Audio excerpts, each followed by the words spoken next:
My wife was just walking back to our house when two HOA enforcers blocked her path. They started yelling about rules, then fines, then one of them grabbed her arm. She screamed. Neighbors froze. No one moved. The enforcers laughed and said, "Call whoever you want. We run this place." That's when I stepped outside. They didn't recognize me, didn't notice how calm I was, didn't understand why I told my wife to step back. They made one huge mistake. They thought they were dealing with a regular homeowner. They had no idea. I'm a retired Navy SEAL. Before I tell you what happened next, tell me where you're watching from and hit subscribe for more stories where the bad guys always regret their choices. My wife was just walking back from the mailbox. That was all she was doing. The sun was still high, the street was quiet, and the neighborhood looked exactly the way it always did. Clean lawns, parked cars, closed garage doors. It was supposed to be a normal moment. Ordinary, safe. Then two HOA enforcers stepped out from behind a parked SUV and blocked her path. They didn't greet her. They didn't ask a question. They didn't explain anything calmly. They immediately started talking over her. One of them said she was violating community rules. The other waved a clipboard and started listing fines she had never heard of. Their voices were loud and sharp, like they were performing for someone, even though no one else was around. My wife tried to explain that she was just checking the mail. She kept her voice polite. She always does. She said she didn't understand what rules she had broken. That's when their tone changed. They stopped pretending to be professional. They stepped closer.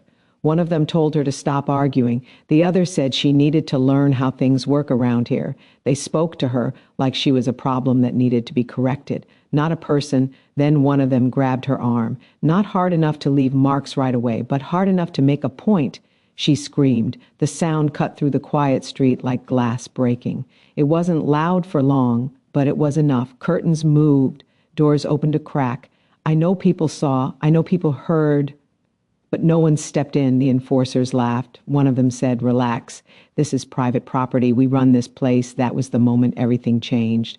I had been inside the house standing near the window. I saw the whole thing. The grabbing, the fear on my wife's face, the way her shoulders tensed like she was bracing for something worse. I didn't shout. I didn't run. I opened the front door and stepped outside. The air felt different the moment I did. The enforcers turned toward me, annoyed, like I was an interruption. They looked me up and down quickly and dismissed me just as fast.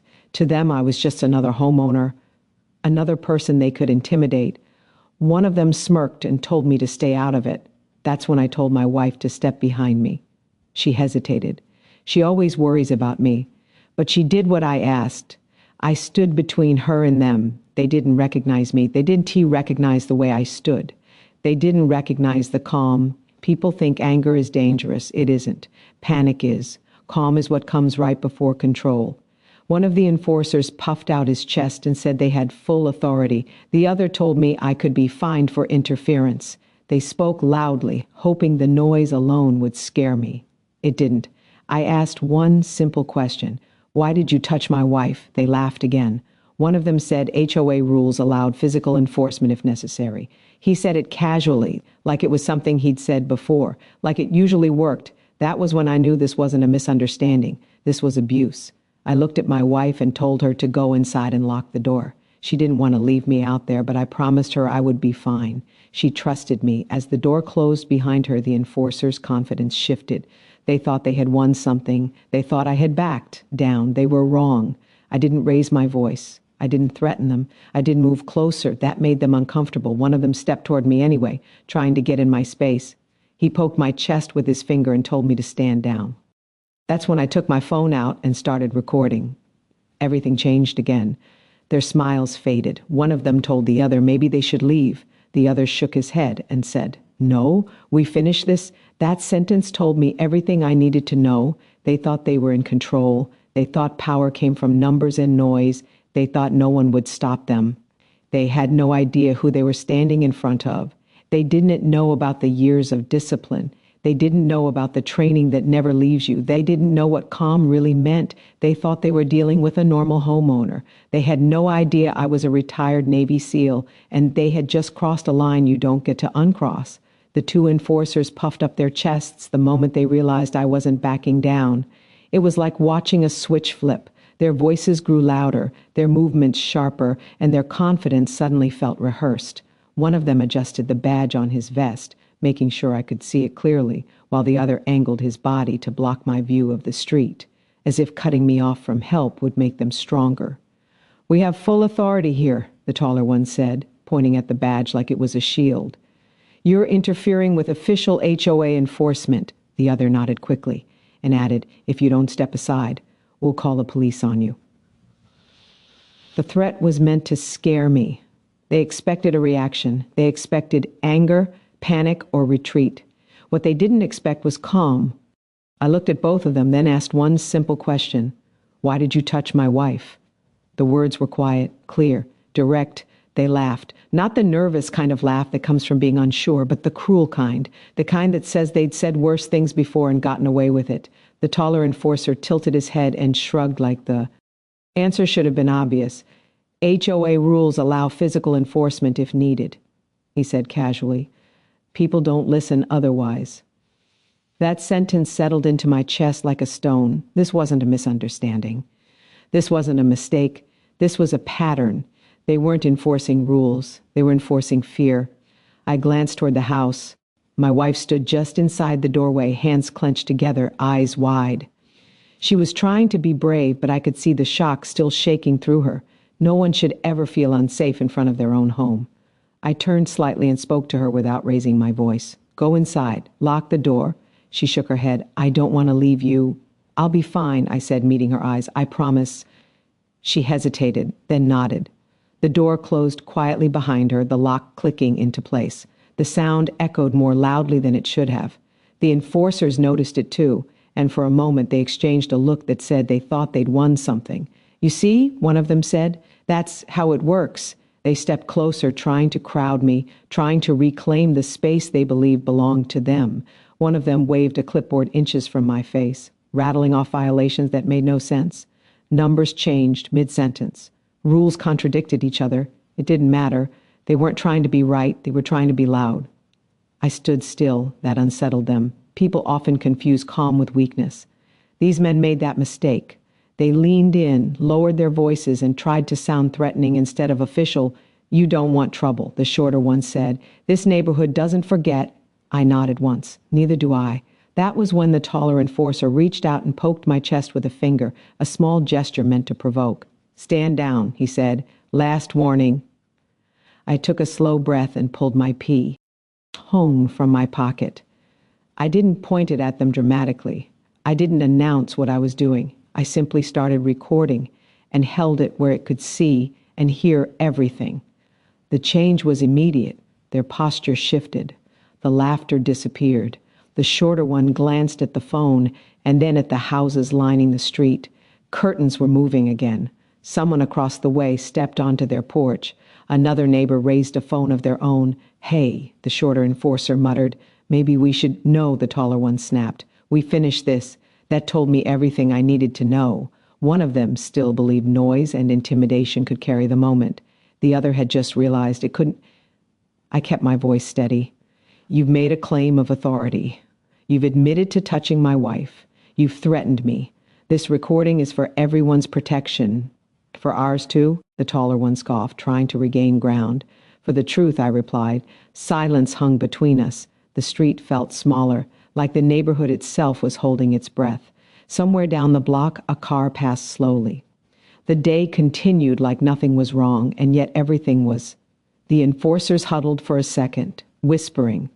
They weren't discussing rules. They were deciding how to save face. "Fine," the shorter one said at last, forcing a smile. "We'll write this up." "Expect fines. Do that," I said. He frowned. "You're awfully calm for someone who's about to be buried in violations." I met his eyes. Calm isn't fear. That answer bothered him more than any insult could have. He didn't respond. He just turned away sharply, motioning for his partner to follow. As they backed toward their vehicle, the taller one pointed at me. "This isn't over." I nodded. "It usually is." They drove off without sirens, without authority, without applause. The street slowly returned to motion. Doors closed. Curtains settled. The moment passed, but the meaning didn't. I stood there for a few seconds longer, making sure they were gone. Then I put my phone away and went inside. My wife was sitting at the table, hands wrapped around a mug she hadn't touched. When she saw me, she let out a breath she'd been holding and stood up. I held her for a moment, feeling the tension finally release. "They won't do that again," I said quietly. She looked up at me. "How do you know?"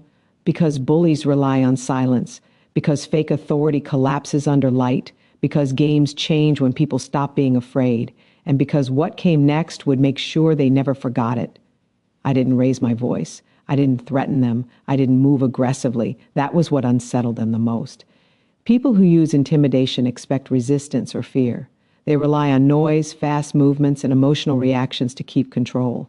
When none of that appeared, when I stood there steady and quiet, their confidence began to wobble. The taller enforcer took a step closer, invading my personal space. He leaned in just enough to be uncomfortable, just enough to feel dominant. His breath smelled like cheap coffee and impatience. He jabbed a finger into my chest and told me to stand down, his tone sharp and rehearsed. I didn't react. I didn't swat his hand away. I didn't flinch. I didn't argue. I simply reached into my pocket and pulled out my phone. I didn't announce it. I didn't wave it around. I held it calmly at chest level and tapped the screen to start recording. The soft click was barely audible, but it might as well have been a siren. That's when everything changed. The shorter enforcer's eyes flicked to the phone, then to the houses lining the street. He took a half step back without realizing it. His shoulders tightened. The easy confidence he'd worn, like armor, began to crack. "Hey," he muttered under his breath, "maybe we should go." The taller one snapped his head toward him. "No," he said sharply. "We finished this." The words hung in the air. "Finish what?" The shorter enforcer didn't answer. He kept glancing at the phone, then at the windows where silhouettes were starting to appear. Curtains moved. A door opened down the block. Someone raised their own phone, pretending to check messages while clearly recording. The taller enforcer noticed too late. "You're recording us?" he demanded. "Yes," I said simply. "For everyone's protection." He scoffed. "You think that scares us?" "I don't think," I replied. "I document." That answer didn't land the way he expected. He shifted his weight, trying to find the angle that would put him back in control. He started talking faster, louder, listing violations again like a chant. His words tripped over each other. The authority he was trying to project sounded hollow now. The shorter enforcer leaned in and whispered something to him. I couldn't hear the words, but I didn't need to. The message was clear. "This isn't going the way we planned." The taller one shook his head and waved him off. "Don't get soft," he said. "They always fold." I looked at him steadily. "You've already admitted to touching my wife," I said. "That's on record now." For a split second, fear flashed across his face. Then anger replaced it. "She shouldn't have been arguing," he snapped. "If people just listened, that's enough," I said, my voice still calm. "You're done talking." The shorter enforcer exhaled sharply. "Man, this is getting stupid," he said. "Let's just go." The taller one hesitated. Pride and instinct collided behind his eyes. He looked around again, finally seeing what he'd ignored before: witnesses, cameras, attention. He took a step back, then another. "You think you've won something," he said, pointing at me. "This neighborhood has rules." "So does the law," I replied. That stopped him cold. For a moment, none of us spoke. The street was quiet again, but not empty. It felt watched, aware. The enforcers no longer stood like men in charge. They stood like men realizing they were exposed. "Fine," the taller one muttered. "We'll write it up." "Please do," I said. He didn't like that answer either. They backed toward their vehicle, trying to save face with threats they no longer believed in. "This isn't over," the taller one called out, climbing into the passenger seat. "It usually is," I replied. The engine started. Gravel crunched. The vehicle rolled away without ceremony. I kept recording until it turned the corner. Only then did I lower the phone. The street slowly returned to motion. Doors closed. Curtains settled. Neighbors pretended they hadn't been watching, but the looks they gave me as they retreated indoors were different now. Respect mixed with relief. The unspoken understanding that something had shifted. I went back inside and found my wife sitting at the kitchen table, hands wrapped tightly around a mug she hadn't touched. When she saw me, her shoulders dropped and she stood up, crossing the room in 2 quick steps. "They're gone?" she asked. "Yes," I said. She searched my face, then nodded. "You were so calm," she whispered. "I was scared they'd make it worse." "Calm keeps things from spiraling," I said. "It also makes people show who they really are." She leaned into me, and I felt the tension finally release from her body. Outside, the day continued like nothing had happened. Kids rode bikes, a dog barked somewhere, life went on. But I knew better. Those men wouldn't forget what happened, and neither would the people who watched it. Calm had taken the power out of their hands and put it where it belonged, out in the open, where lies couldn't survive. What they didn't know yet was that this was only the beginning. Because when intimidation fails, people who rely on it make bigger mistakes, and the next mistake would bring real consequences. The moment the taller enforcer shifted his weight forward, I felt it before I saw it. It wasn't fear, it wasn't anger, it was recognition. Years of training don't disappear when you retire. They don't fade with time or soften with comfort. They settle deeper, becoming instinct instead of thought. You stop reacting emotionally and start responding deliberately. That's what happened when he reached for me. I didn't rush him. I didn't explode. I didn't lose control. Everything slowed down. His movement was aggressive but sloppy, driven by pride rather than skill. He believed momentum alone would carry him through. He believed intimidation would finish what words no longer could. He was wrong. I stepped just enough to change the angle, keeping my balance centered and my hands visible. My goal wasn't to punish him. It was to stop the threat and create distance, nothing more. Calm guided every decision. There was no shouting, no wild motion, no chaos. The exchange was brief, so brief that many of the neighbors later told me they barely registered it happening. One second the enforcer was stepping forward, the next he was no longer in control of his own balance. Gravity did the rest. He went down hard, surprise more than hurt. The other enforcer froze. Shock spread across his face, as if his brain needed time to catch up with reality. He stood there, staring, unable to decide whether to move forward or back away. His hands hovered uselessly at his sides. The power he thought he had evaporated in an instant. I stepped back immediately. Space matters. Distance matters. The moment the threat stopped, so did I. I raised my hand slightly, not in surrender but in clarity, and spoke in a firm, controlled voice. Don't move. He didn't. Phones were out now, everywhere. I could see them in the corners of my vision, neighbors recording from porches, windows, sidewalks. No shouting, no cheering, just quiet, stunned observation. The enforcer on the ground tried to sit up, then stopped when he realized how many eyes were on him. He looked embarrassed more than anything else. The confidence he'd walked in with was gone, replaced by the uncomfortable awareness that the story he had planned to tell wouldn't survive the evidence now being captured. "Stay where you are," I said again. This time, both of them listened. I took a slow breath and lowered my hands. My heart rate stayed steady. Adrenaline was there, but it was contained. Training teaches you that control isn't about speed, it's about restraint. The moment control is lost, everything becomes a problem. The shorter enforcer finally found his voice. "You didn't have to do that," he said weakly. "You didn't have to touch my wife," I replied. He didn't answer. I turned slightly toward the house and called out, calm and clear, "It's okay, stay inside. My wife didn't come out. She trusted me." That trust mattered more than anything else in that moment. A siren sounded in the distance. Someone had already called it in. The enforcers heard it too. The one on the ground swallowed hard. The other looked around, realizing that the story had slipped beyond his control. There would be no private version of events now. No quiet threat to make this disappear. They were exposed. When the police arrived, they didn't rush in with weapons drawn. They assessed. They asked questions. They looked at the phones recording from every angle. They listened to witnesses, neighbors who had seen the grabbing, the shouting, the threats. I said very little. I didn't need to explain myself. The truth was already speaking. The officers separated everyone and took statements. The enforcers tried to talk over each other, but their confidence was gone. They contradicted themselves. Their story shifted depending on who was asking the question.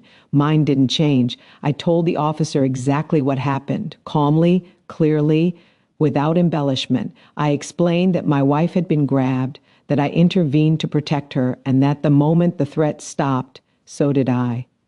The officer nodded. He had seen situations like this before. He understood restraint. He understood the difference between defense and aggression.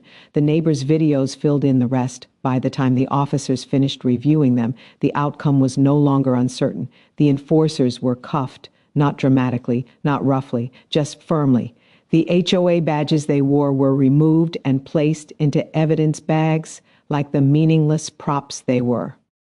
One of the officers shook his head as he looked at them.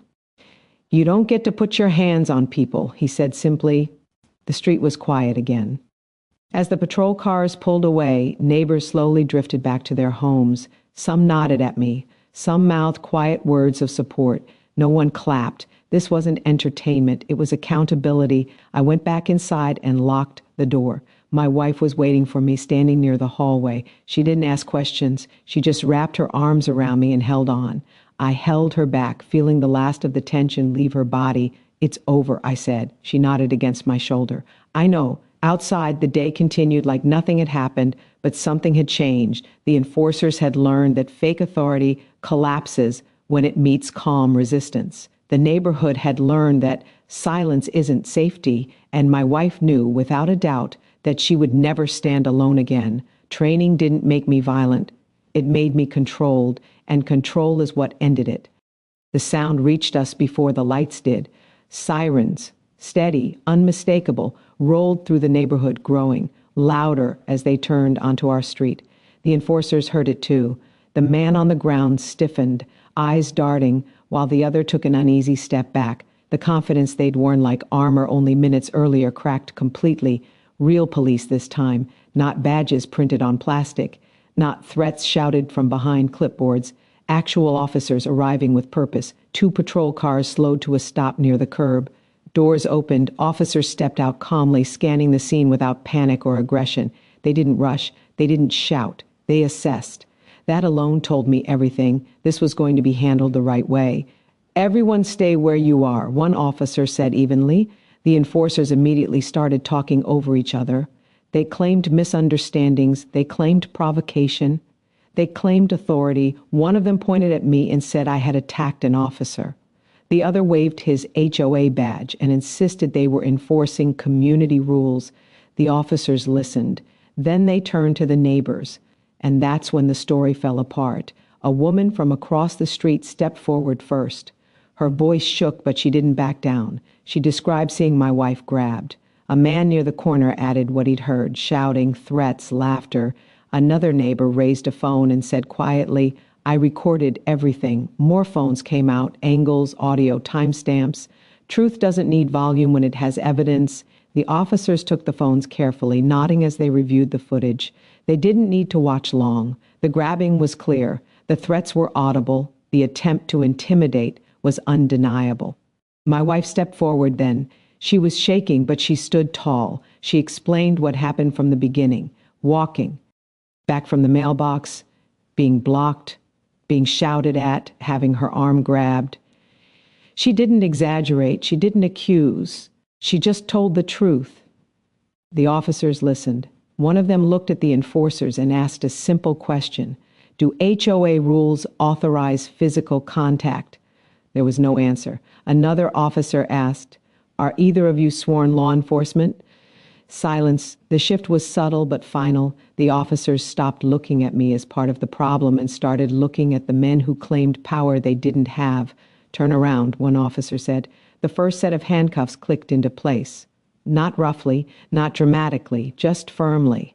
The second followed seconds later. The HOA badges were removed and placed into evidence bags like props after a failed performance. One officer shook his head as he examined them. "You don't get to touch people," he said simply, "and you don't get to pretend you're something you're not." Charges were read out loud so everyone could hear: assault, impersonation, abuse of authority. The words carried weight, not because they were loud, but because they were real. The enforcers tried one last time to argue. One said the neighborhood would fall apart without enforcement. Another claimed they were protecting property values. The officers didn't engage. They didn't debate. They didn't need to. When the patrol cars pulled away, the street felt different, lighter, like something heavy had finally been lifted. Neighbors lingered for a moment. Some nodded at my wife. Others thanked her quietly for speaking up. A few apologized for not stepping in sooner. There was no anger in the air, only relief. Inside, my wife sat at the kitchen table, hands wrapped around a warm mug. Her breathing slowly steadied. I sat across from her, not saying much. Words weren't necessary. We both knew what mattered. The truth had been seen, the right PO. Play had arrived, and fake power had collapsed under real law. Later that evening, an officer returned briefly to hand us a case number and explain next steps. His tone was respectful, professional. "You handled this the right way," he said. "By stopping the threat and letting us take it from there." I nodded. That was the goal. When he left, the house was quiet again. Outside, the neighborhood settled back into its routine. Lights came on, doors closed, life continued, but something had changed. People had seen that intimidation doesn't win when truth is present. They'd seen that calm can be stronger than shouting. And they'd seen that pretending to have authority doesn't protect you when the real thing shows up. The bad guys hadn't just been stopped. They'd been exposed, and that made all the difference. That night, the neighborhood was quiet in a way it hadn't been for a long time. Not the uneasy quiet that comes from fear or people staying hidden behind locked doors, but a natural quiet, the kind that feels safe. Porch lights glowed softly along the street. A few windows were open. Somewhere down the block, a television played low in the background. Life was moving again, gently, without tension. Inside our house, my wife slept peacefully for the first time in weeks. Her breathing was slow and even. The tightness that had lived in her shoulders was gone. She wasn't replaying the moment in her mind anymore. She wasn't listening for footsteps outside or bracing herself for another knock on the door. She was finally resting. I stood on the porch alone, looking out at the street, the same houses, the same sidewalks, the same trees. But everything felt different. Within hours of the incident, the HOA announced an immediate suspension of all enforcement activity. No inspections, no fines, no enforcers. Walking the neighborhood pretending they were something they weren't. The board issued a short statement full of vague language, but it didn't matter. The damage had already been done and everyone knew it. An investigation followed quickly, not just into what happened to my wife, but into everything. Complaints started pouring in from other homeowners, people who had been too afraid to speak before finally found their voices. Emails were sent, statements were written, stories were shared that sounded painfully familiar. A single mother who had been threatened over trash cans. An elderly man fined repeatedly for standing water that didn't exist. A young couple intimidated for having guests over past a made-up curfew. All of it came out. The enforcers hadn't just crossed a line with us. They had been crossing lines for a long time. They relied on fear, confusion, and silence. They assumed no one would ever push back hard enough to expose them. They were wrong. The HOA board distanced itself quickly, claiming they had no knowledge of physical enforcement tactics. That claim didn't hold up for long. Records were reviewed, emails surfaced, approval chains became visible, responsibility couldn't be avoided anymore. For the first time since we moved in, neighbors talked openly to one another, not about violations, not about rules, but about relief. A woman from 2 houses down stopped by earlier that evening just to say thank you. She didn't stay long. She didn't want anything. She just wanted to say that seeing someone stand up calmly, without shouting or threats, gave her courage. Others waved as they passed by, small gestures that meant more than words. There was a sense of shared understanding now. Something heavy had been lifted, not just from one house, but from the entire street. I leaned against the porch railing and watched the lights flicker gently in the distance. What happened wasn't about strength or titles. It wasn't about proving anything. It was about drawing a line and refusing to let it be crossed again. Bullies rely on silence. They grow when people look away. They survive when fear keeps mouths shut. Fake power collapses the moment it's challenged by truth. Not with chaos, not with rage, but with calm, clarity, and accountability, the enforcers thought. Authority came from badges they bought and rules they invented. They believed shouting louder made them stronger. They believed people would always back down. They never expected someone to stand still. They never expected someone to stay calm, and they never expected consequences. As the night grew deeper, I took one last look down the street and then went back inside, closing the door quietly behind me. I checked the lock, not because I was afraid, but because safety is something you respect. I paused at the bedroom doorway and watched my wife sleep for a moment longer. Peace looks different when you've lived without it for too long. You learn not to take it for granted. Tomorrow would bring paperwork, follow-ups, and questions. The investigation would continue. But none of that mattered right now. Right now, the house was calm. The street was quiet, and the fear was gone. Some lines should never be crossed, especially when you don't know who you're dealing with. And tonight, for the first time in a long time, we didn't have to worry about that anymore.